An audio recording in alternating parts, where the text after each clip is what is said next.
Welcome everyone to Live from North Woods and Waters. I'm Julie Kilpatrick. I'm a volunteer board member with North Woods and Waters of the St. Croix Heritage Area. And tonight we're here with our speaker, Lori Taguma, on behalf of her mother, who is an author, Sylvia Bradklin-Baker. Lori is going to talk about her family and also about her mother's book, From Suppression to Sovereignty, the 1970s and 80s on the Lac Courte Oreilles Reservation. I'm joined tonight by moderator Thomas Wayne King, who's also an author and musician. And we're very lucky to have Luann Werner as our technical coordinator, making magic in the background. I want to do a land acknowledgement statement. We recognize we're on the homelands of the Ojibwe and Dakota people in this watershed.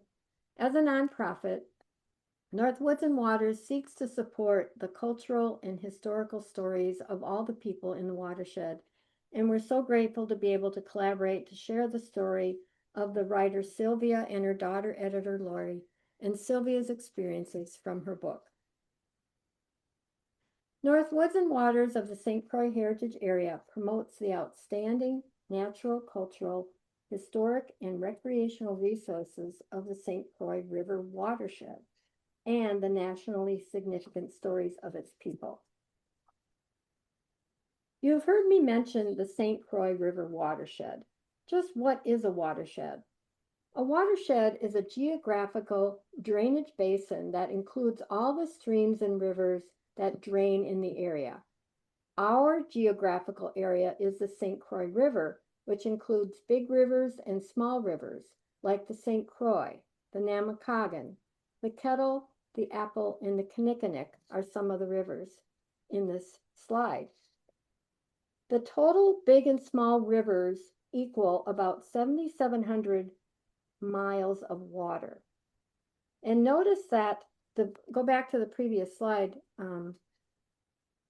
notice that on the right side of the watershed is Wisconsin, which is in Badger red, and on the left side, part of the watershed is Minnesota in Gopher purple. So this watershed is a combination in both states at the northern part of the states. Another interesting note is the watershed is about the size of New Jersey. So as I said, we have two states. We have 4 sovereign nations that are shown in the light brown sections, which we'll talk about later. We have 7,700 square miles, 18 counties, 114 zip codes, and 12,000 years of human history. Through extensive community engagement process, citizens of the region defined the long-term goals of heritage. These 4 goals that heritage initiative do create sustainable economic opportunities, contribute to help preserve and enhance shared historical, cultural, natural, recreation resources, increase awareness and understanding of our heritage, the different cultures, and the resources for residents and visitors.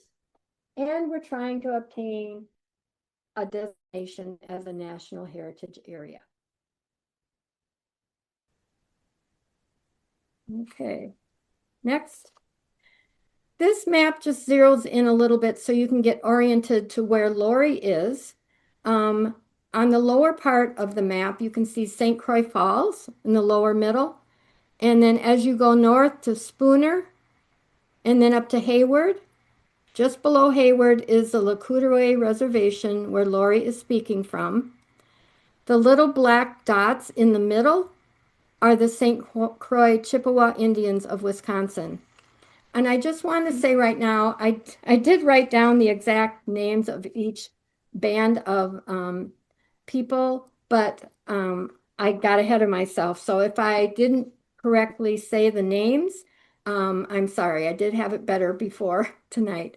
So anyway, Lac Courte Oreilles Band. It's also known as LCO to make it a shorter version for Lac Courte Oreilles. So now, I get to introduce our moderator, Thomas Wayne King. He is from the northern part of the watershed in Solon Springs. He is here with us tonight. He's also an author and a musician and a former professor of speech, language, and hearing. He and his wife, Deborah, live in their old growth pine forest homestead up north in Solon Springs, near the headwaters of the St. Croix River. Together they raise Icelandic wool sheep at their Sunny Cove farm, and this is their sunshine dog, who's a Shetland sheepdog. Welcome, Thomas, and thank you for moderating tonight. Thanks, Julie, and thanks, Lori, for being with us tonight. This is going to be a wonderful program. Just honored to be here. Very briefly, we live, Debbie and I, right at the upper right-hand corner of the watershed there, kind of on the upper east side. And in Solon Springs, we are the headwaters of the St. Croix River and also the headwaters of the Brule, which flows north into Lake Superior. So we truly are words from the headwaters, and that's my job every time here, is to say just a few words. We love it here. This is at least the third century that my indigenous and European folks are here. And we have a slide to show you of just one of the attachments to LCO that I've only recently become aware of. In about 1878, my grandfather Gideon Roy, R-O-I, it was spelled at that time, from eastern Quebec, Saint Alphonse, Quebec, came as a lumberjack and timber merchant to Hayward, married a woman from LCO, Lena. She and he had 4 children together, and then she died. He opened a saloon, actually, in Hayward, and hired a young lady from Germany. Her first name was Lena Hetzenecker. Lena is my actual grandmother. But somewhere out there, I have 4, I guess they'd be half cousins, who were the children of Gideon and Lena, who was the woman from LCO. So that's my direct tie to LCO. And we are just delighted tonight. I have some introducing to do. I'm going to read a little bit here, and I'll give you just a bit of the procedure. We're going to finish this words part that I'll do with just a couple slides, and then I'm going to read introductions for both Lori and for Sylvia, so you know who they are. And then Sylvia and others have prepared the most wonderful batch of slides. So we'll get right into that. And these are really good. Stay alert, because there's a lot to see. Stop me, Sylvia, or anyone at any time. Let me just get right to this first caption. This is a picture of Lori on the left and her mother, Sylvia, on the right. Lori is speaking tonight on behalf of her mother, Sylvia, from the Lac Courte Oreilles Ojibwe University Cultural Center at the LCO Reservation near Hayward, Wisconsin, which we're just a short distance away. Quick bio of Lori. Lori is an independent producer, writer, and enrolled member of the LCO Ojibwe Band located east of Hayward. Lori was born in Chicago and went to the Bureau of Indian Affairs boarding school in Utah and attended high school in Hayward, Wisconsin, also in Kauai. She graduated from the University of California, Berkeley, in American Studies in 1999. Lori moved back to LCO in 2006 to work for her tribe. She has been a grant writer, doula, a higher education assistant, and a general manager of LCO Public Radio, to which I listen every day. Currently, she works with Comprehensive Community Services in Behavioral Health for LCO. She is the daughter of Sylvia Bradklin-Baker, whose book she edited, From Suppression to Sovereignty, and we'll hear more about that in just a bit. And she is on the LCO reservation. Sylvia, just briefly. Oh, in fact, Lori, stop me. Anything I should redo or re-say there? Oh, no, that was wonderful. Thank you. All right, we'll move faster and get right to the really wonderful slides you have. Sylvia, go to the next one. Yes. Okay. Yes, next slide. And we'll get right on to Sylvia here. Oh, my slide. Sylvia was born in 1938 in Whitefish, Wisconsin, on the LCO reservation, less than a mile from where her ancestors first planted their lodge poles in 1745. Let me say that again. Less than a mile from where her ancestors first planted their lodge poles in 1745. She is a descendant of Nanagabi war chief, who was one of the signers of the local treaties in 1843 and 45. Ojibwe warrior woman was her great-grandmother. Sylvia wrote from Suppression to Sovereignty, the 1970s into the 1980s, at the Lac Courte Oreilles Ojibwe Reservation. And this book was edited by her daughter, Lori Taguma. Sylvia has been a very active member in her community in various roles as the first Head Start employee and director of Head Start. LCO, she was on the LCO Land Use Committee. She was the LCO Tribal Administrator for 6 years. She was the Executive Secretary of Native American Indian Women's Council in Turtle Lake. She was secretary in the Daning program in Spooner. At LCO, she also had several job titles, several at one time, she says in her quote here. She was executive secretary to the college president, office manager, bookstore manager, personnel director, campus manager, public relations, grant manager, inventory management, assistant business manager. Sylvia retired in 2009. She currently works at Kinnamam School Visitor Center and Museum, where she archives tribal history at LCO. Thank you so much for being with us. And Lori, it's all yours. Oh, thank you for that wonderful introduction, Thomas. And I can't wait to read your books as well. My mom, she did a lot for our tribe, and she grew up on the reservation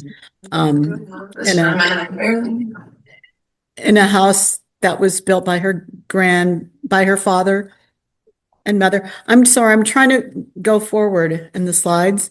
Oh, there we go. Okay. So thank you, and it's an honor to be here as well. And among all of you who are so well versed in what you do, and I'm just so happy that you produced this event and our story. Thank you so much for doing that. My mom and my aunt, her sister, have been collecting our history of our family for all their lives. So we were trying to do something with it, and this really motivated us to begin to do something with it and create a presentation. But in 2017, my mom had a huge trunk of family photos and the history, and I said, well, why don't we start to put together a little booklet?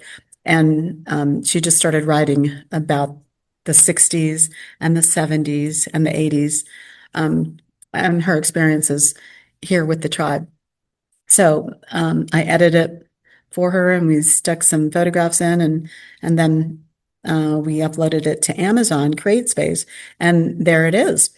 So it's the beginning of something, and we just thank you all so much for producing this presentation.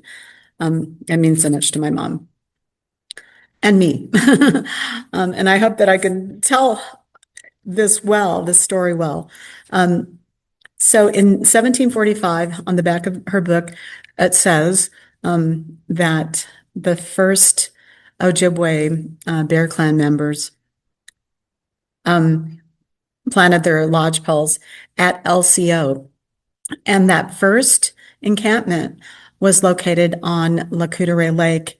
Some say it was also on Little Lac Courte Oreilles Lake, and there's some discrepancy, but it's in the same general area. So Whitefish is adjacent to that encampment, and that is where we all were. Well, she was born and raised, and that is where the Bradklins were born and raised as well. So, and as well as Nainongaby, he was born and raised in that encampment, which was either in reserve or right up against Whitefish. So Nainongaby was our last war chief. He was considered a great orator. He signed 2 treaties. I think it was 1853 and 1854. The 1854 treaty was signed at La Pointe, and it created the reservations in northern Wisconsin. So they say he was the greatest chief of LCO. And his eldest daughter, I'll see if I can go forward. Oh, there she is.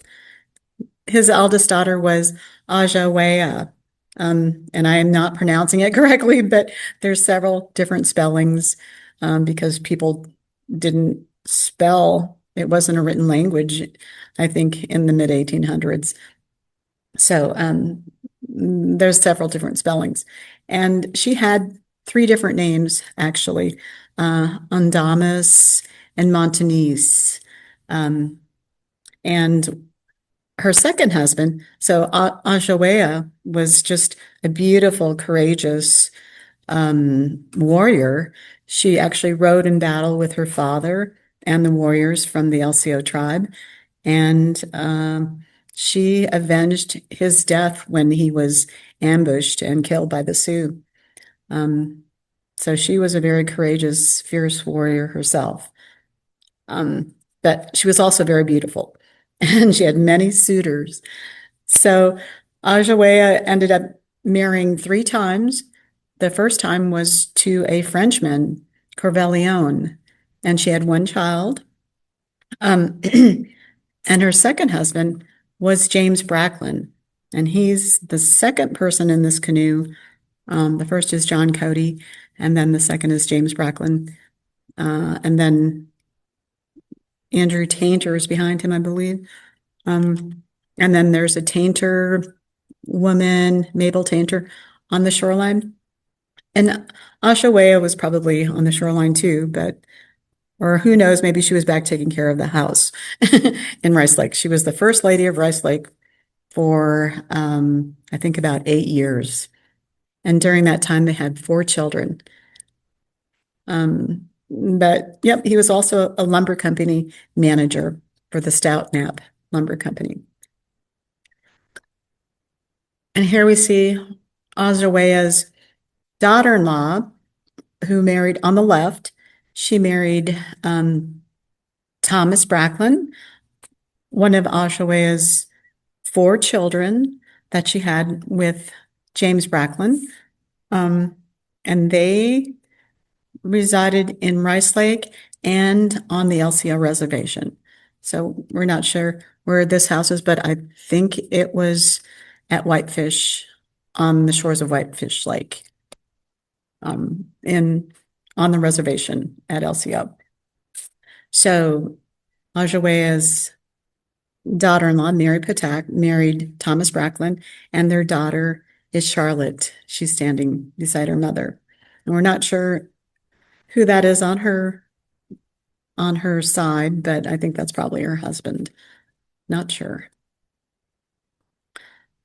But here we have the house that my grandparents built, where my mother was born and raised. And there were 6 children that lived in this house with the 2 adults. It was a tiny house. The backside of the log cabin area is the kitchen, and that is where Grandma Bradklin baked all the cookies and breads and baked everything, actually, in the wood stove for those 7 children.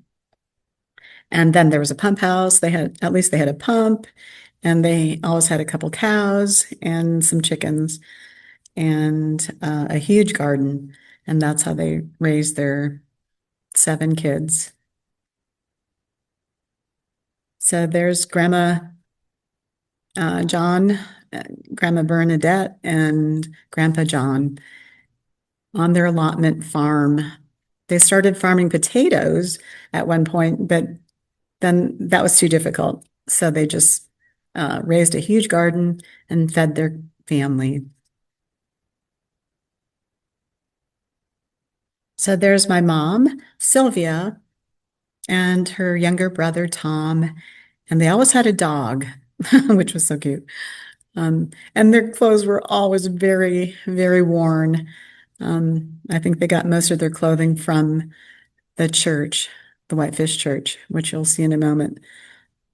But this was their house, and those are 4 of the youngest kids.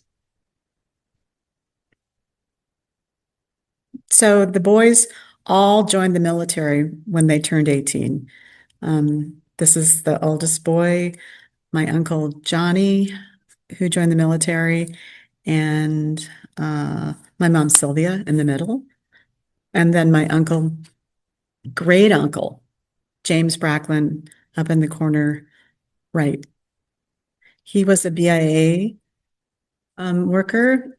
He worked in Washington, D.C. for a while, and then he moved to Potawatomi Reservation in Kansas, where he married a Potawatomi woman. And my grandfather said he was a prince of a man.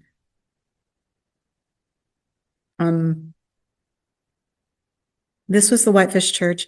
John and Bernadette Bracklin donated the cemetery portion adjacent to the church, and they partnered with the Presbyterians in 1932 when the Presbyterians were looking for a site for the church.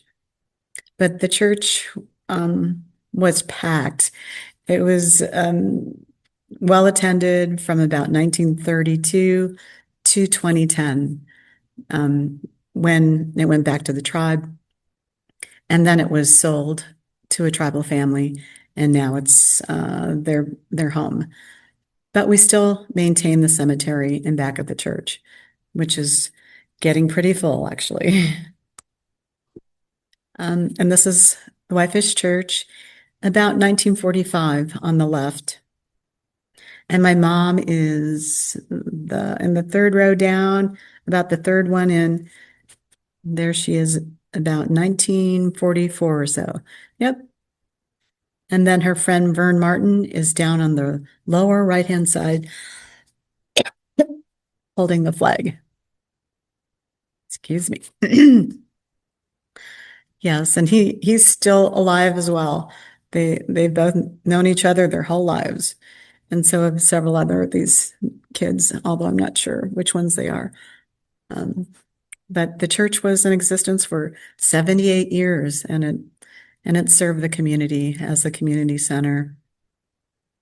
And the photo on the right is communion at the St. Francis Church in Reserve.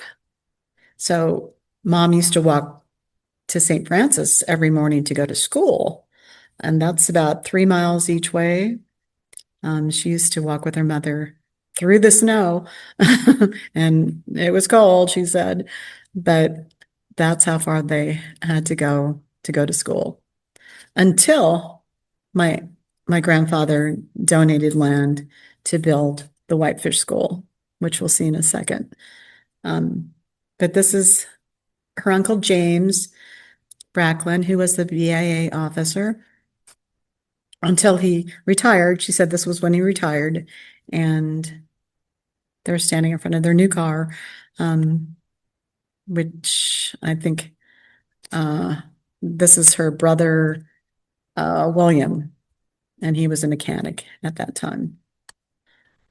So this is the Whitefish School. Great. Well, who was it? It was Thomas Bracklin. So my mother's grandfather, Thomas, donated a plot of land along Whitefish Lake. He owned all of the plots from the stream that connected Whitefish Lake to Lac Courte Oreilles Lake, all the way down the shoreline for some time. I'm not sure how he lost all of those plots, but he did donate that plot for the school. And this was my mom, her younger brother on the left, Tommy, who became a Marine, and my mom, and then Mark, I believe, Betty, and William, and then grandfather John. And all the men joined the military. And her oldest sister joined the military as well, but then she married somebody who was in the military, and they wouldn't let both of them continue in the military because they wouldn't let women stay in the military if they were married to somebody in the military. So that's how that happened. So here's Mom on the left-hand side and her cousin Savinia. Savinia was Edward Bracklin's daughter, and Edward was Sylvia's uncle, Ed, who moved to North Dakota from Carlisle. He went to Carlisle and played with James Thorpe or Jim Thorpe on the Carlisle football team. And he met somebody from North Dakota. So he moved up there, and they have a large Bracklin family up in North Dakota. So this is, I believe, in the late 80s, early 90s. And this is Sylvia's eldest daughter, the second from the left. My sister Valerie, she passed away a few years ago, but she lived on Kauai, where my dad is from, and she managed her husband's farm for 45 years. And while she lived there, Buffy St. Marie lived there as well. So they became friends, having been to the Honor the Earth powwow in the 1980s together. And then they reconnected when Buffy moved to Kauai.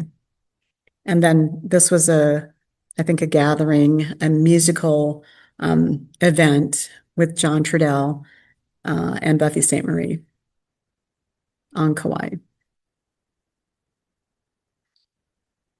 So my mom left LCO at age 18 in 1956. And she said that was the first time she actually took a shower because they had no running water. So she met my father and they moved to Chicago, where they got married and had 3 daughters. Then they went back to LCO in 1965. My father was working for a place called OmniLab, which was a company that made computer language systems, and it was located on the reservation in New Post.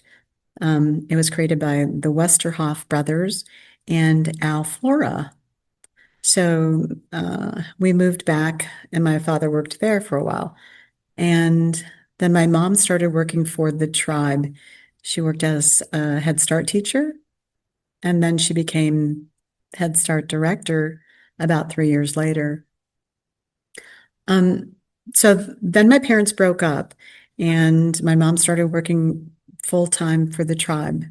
That's when she became the tribal administrator. It was about 1970, I believe. So at that time, there was a new council that was elected. They held elections. Up to that time, for about 5 years, there had been a 3-person council. John Anderson was the first tribal council. He was the first tribal chairman, I should say. And then he had 2 council members. Can't remember what their names were. But then after him, Norman Gabord was the tribal chairman, and he had 2 council members as well. And they started the housing board and started building houses at the LCO tribe.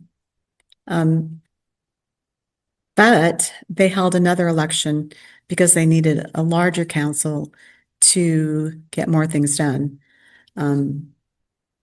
This was during the civil rights era, and the tribe was looking for more social justice and trying to build a framework for housing and healthcare and education during that time. But a BIA officer always sat in the council meetings and oversaw their meetings. So they were trying to end that sort of era and start building the tribe from within. So my mom said that while she was Head Start director, the Indian Health Service had a closet where a doctor would visit once a week and hand out prescriptions. And tribal lands were being leased to non-Indians quite often on the reservation. So they were trying to end that era and build some self-sufficiency. Oh, sorry. there.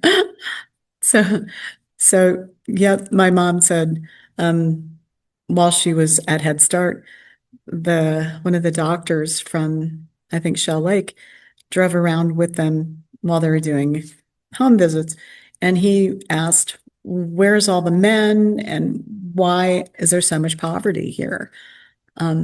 So then that's when they decided to start holding elections and building a larger tribal council so that they could write grants and get federal monies to build things. So that's what her book is about. She was part of that era, from the 1970s to the 1980s, when that tribal council was elected. Those 5 tribal council members were elected in 1971.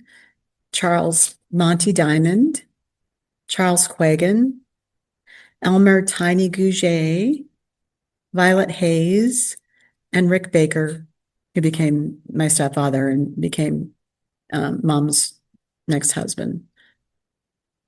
So they started writing grants together. And at one point, Mom and Rick, Mom wrote the grant all the way while they drove to Washington, D.C., and he presented it to the House Ways and Means Committee, and they came back with funding for the first doctor and the first dentist, who was located in the first tribal office building that was built. And then they just kept writing grants, establishing the first fire department in 1974. So Mom was secretary for the fire department while she was tribal administrator. And yep, they were fighting for more political justice and social justice at that time.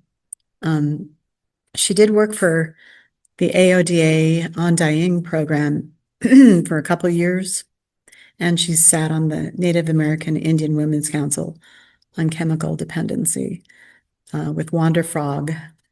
Harold and Wanda Frog were big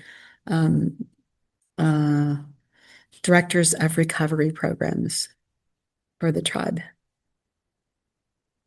So during this time, Mom worked for 6 years as the tribal administrator for the council. They established so many programs and all of the entities that you see now here at the LCO reservation. And they boosted the tribal budget from $1,200 a year, which they were getting from the electric company, to over $1 million in 7 years.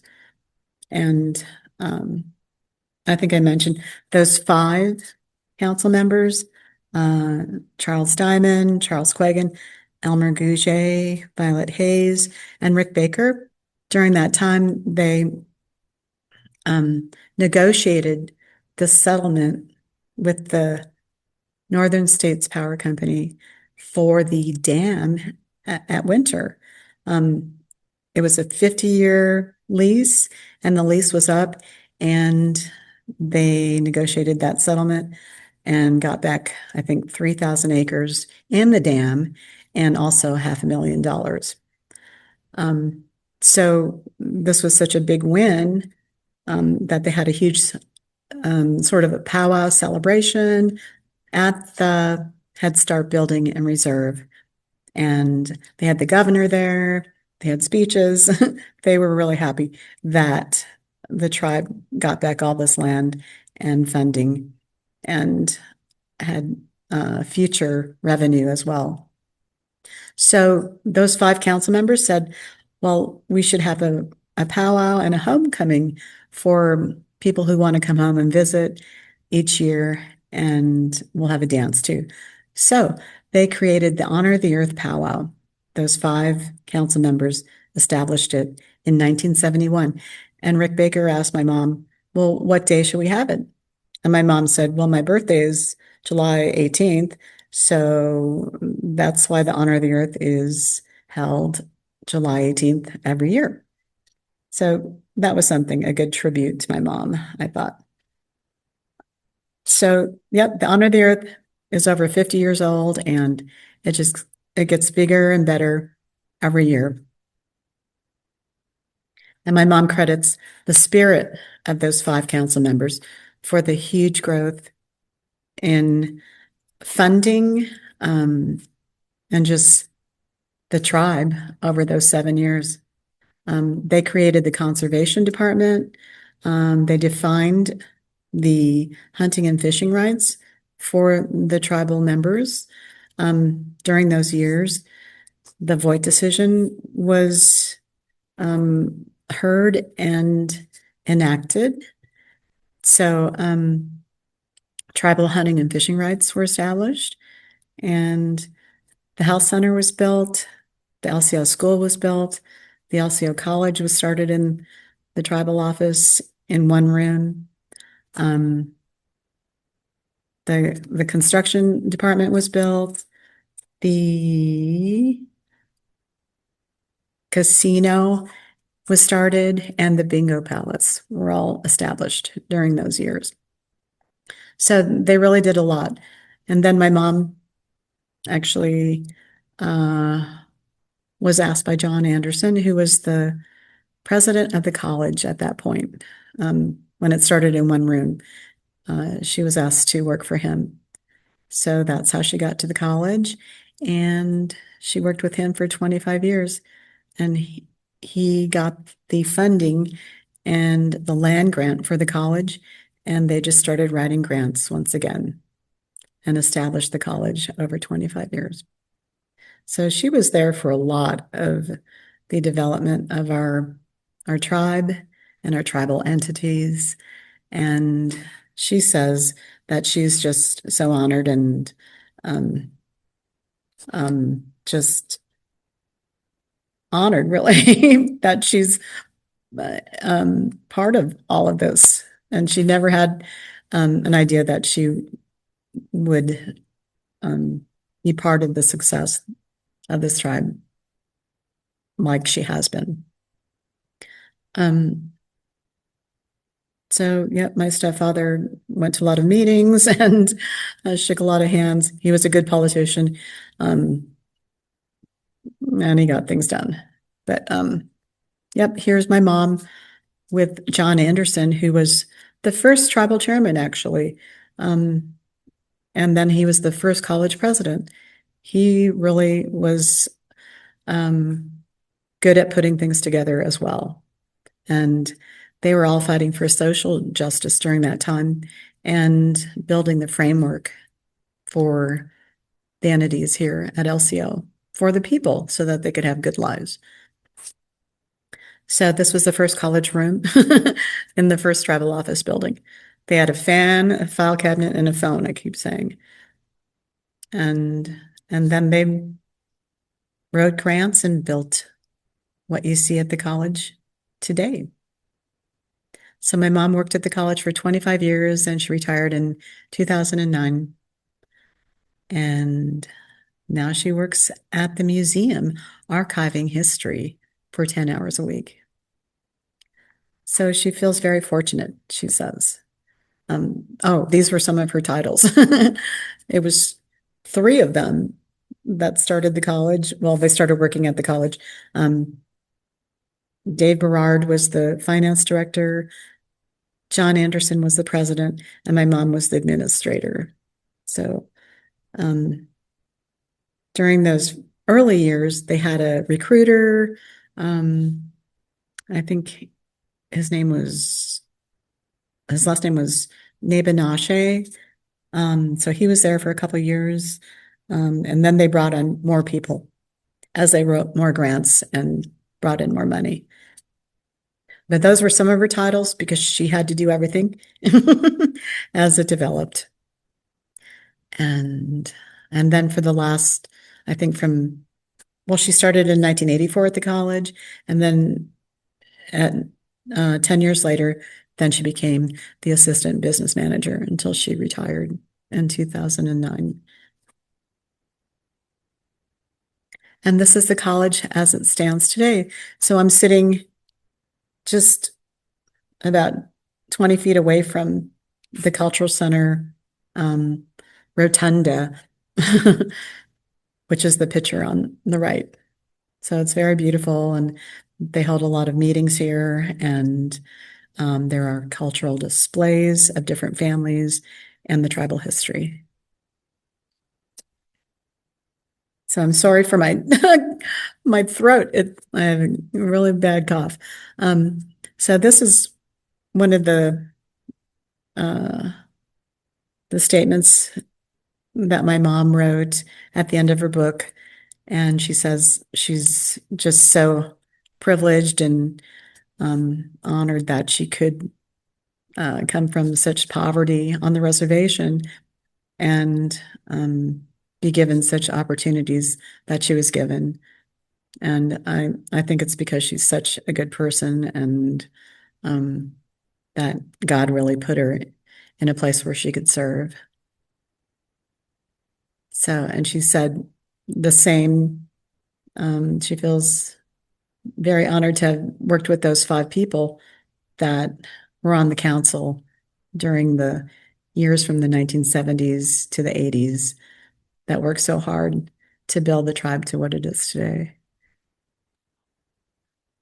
And many of them didn't have a high school diploma. So, and that's basically what she said here. So those 5 people on the LCO council during the early 70s, Charles Diamond, Charles Quagan, Elmer Gouget, Violet Hayes, and Rick Baker, they took a stand and they developed the tribe, many of the entities that are here today. Then I'm not, oh, and there we are. Oshawa. My mom and I, that was about 25 or 30 years ago at Famous Dave's before it burnt down. And then my mom, probably 1956 or so. Yeah, life goes by quickly. Well, Lori, this is just fantastic. Thank you so much.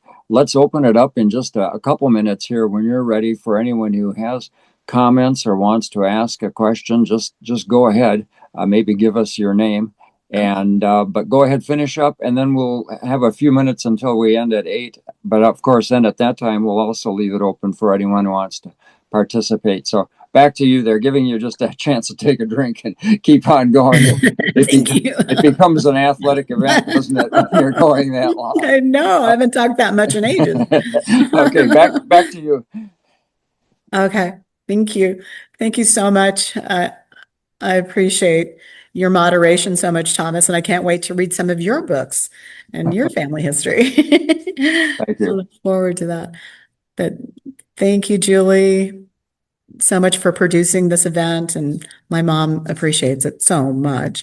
It's great for her to be heard, have her story be heard and told. And thank you so much, Luann, for your technical abilities. This is wonderful. What a compelling story. Folks, anyone want to check in and ask or make comments? Just go ahead. I think there's a question in the chat Can you about, get it? I've heard that the college is in financial difficulty because of restricted federal funding, and I'm hoping this is not true. What do you think, Lori? I'm not sure about the finances at the college right now. I know I've heard some rumors that the funding was being cut, but then I've also heard that it's being replaced. So I'm not sure what status it is at now, although I'm sitting in it, but that's a good question. I'd like to know the answer myself. I'll have to ask some of the college staff and see where they're at now. They seem to be okay at the moment, I think, but I think they were waiting to hear what the federal budget is going to be like and to hear more about the grants soon. I heard January was going to be a point when they would hear, but yeah, that seems to be now. So Yeah. We'll So find that's out good soon, too. I think, about that. But I think the college is here to stay. They were actually planning on building another section of the college in the next year or two. They just built a dorm and it's beautiful, Hmm. by the college farm. And I don't know, it seems to be doing well. Great. Although, yeah, the numbers are down, but I think the numbers are down for many small colleges in the country. So, Mhm. we hope that the college survives. I think it will. It's a great resource for this whole area. Mhm. But thank you for asking. I'll have to find out about the finances and Mhm. I'll get back to you. I'll let you know. So Thomas, I think you had some questions you had for her lined up Well, too. yeah, Lori, I'd be interested to know what interactions or sharing you do with the other reservations around. We pointed out on the map there. Do they have colleges? Do you interact with them or others around the continent, not just the U.S., but around North America? That's a really good question. Um, I know that there's a college down in Arizona, a tribal college that has free tuition for any Native American. And it's a wonderful technical college. I know that some people from this area go down there to go to school, as well as Haskell. Haskell in Kansas is tuition free for Native Americans. And some people from here go to Haskell. I'm not sure if their funding got cut. I actually heard a rumor that it might be cut as well. Okay. So this is a great question right now in this budget era. I'm not sure what's getting cut, Yeah. um, but that's a great question. And I do know that Mille Lacs, who um, I think they have more of a budget than LCO. I think their tribal college is doing well. So it depends on a lot of it depends on federal funding and funding from gaming. So Oh, I sure. think, yeah, Mille Lacs is uh, a much more, they have much more gaming funding than we do. So I think they're okay. So yeah, we're waiting to hear about the federal funding though, um, which they said will be more clarified in January. So that's now. Yeah, interesting. What degrees do you offer or what programs? Um, Here at LCO, I'm not really sure. Right now, I'm helping two students because I work at the health center. Um, Two students, one's getting into nursing, so I know their nursing program is very strong here, Hmm. um, and their business program. I think they offer a master's in business education here, and human services. They have a Oh, master's, two master's degrees, business and human services, and they have a great nursing program. Actually, those are some of the students that are staying in the new dorm, the nursing students from Minneapolis. They wow. stay here. Yeah, so that's a great resource. And there's a beautiful college farm.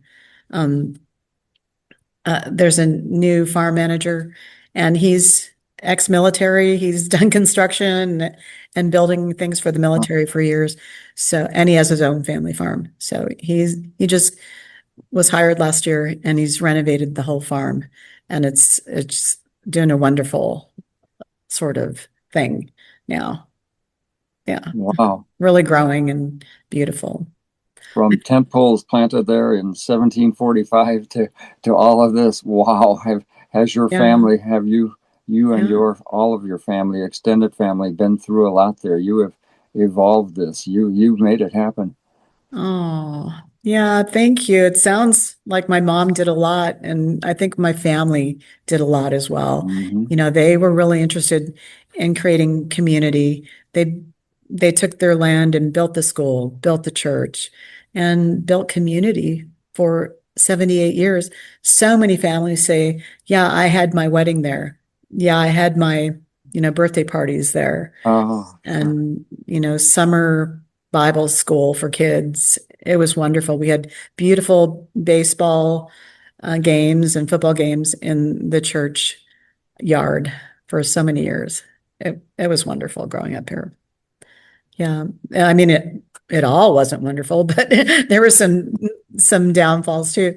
But yeah, there was a lot of poverty, but we had a community, which is really a great thing. And I think that's coming back. You know, the community was rebuilt in the 70s and 80s.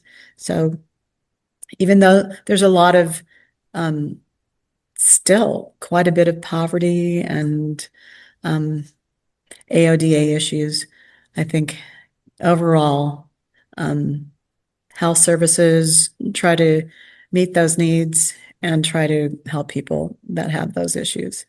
So I We think have a few overall, other questions, Lori, if we have time, Thomas. You're the timekeeper, Go Thomas. ahead. Yep, go ahead. Bring them We up. have a question about your mom talked about the school walkout. Could you tell us a bit about that story? oh yeah, sure.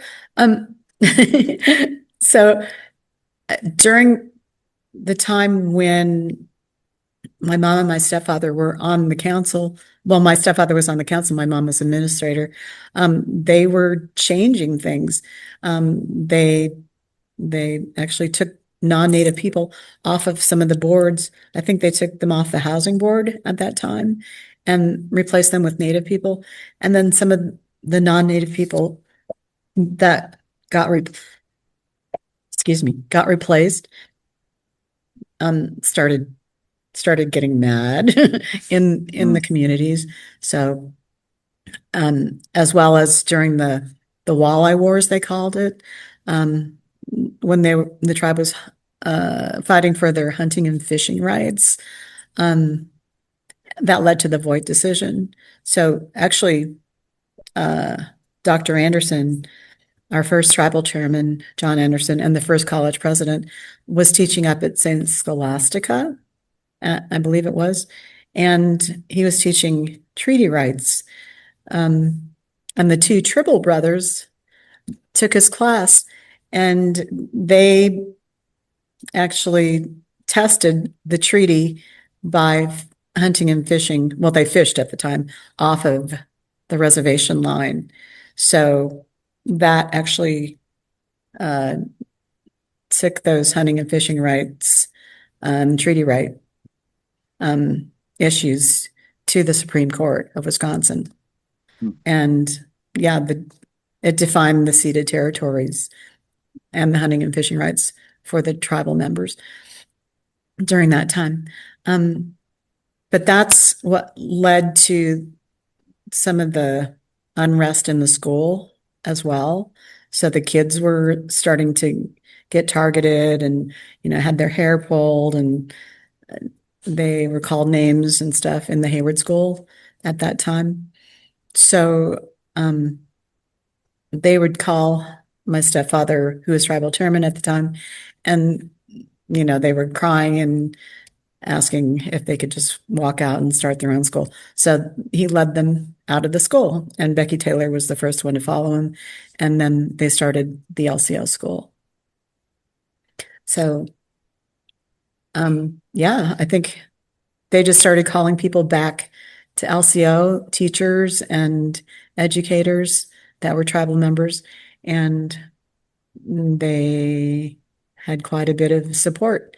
So they got federal funding to build the school, and that's how that happened. So it was just out of need, and pulling money from different places and people from different places and calling people back to LCO to help. So that is how the LCO school started. Lori, I just need to say a comment that someone is saying that you need to hear because you probably can't see it. Honoring your mother and family and all the goodness that you all have blossomed for the well-being of the community. Thank you for sharing this important story. Oh, that is so sweet. Thank you so much. Thank you for saying that. She really appreciates that, and so do I. I mean, it's a wonderful story. The more I heard it myself, and I wrote it down, and I just kept thinking that is a wonderful story. And the thread that I really saw in our family was that they created community. And it was wonderful when there were great families in Whitefish and everybody had like 6 or 7 kids, it seemed like.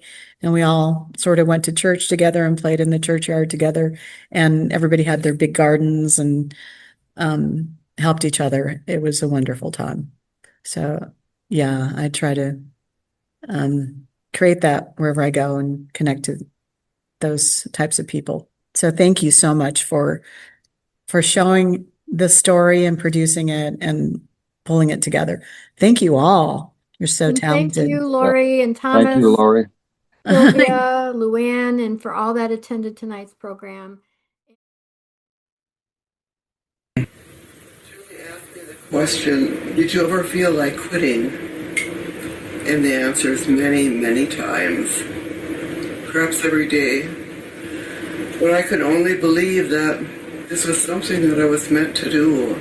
Something beyond my control. Perhaps my destiny.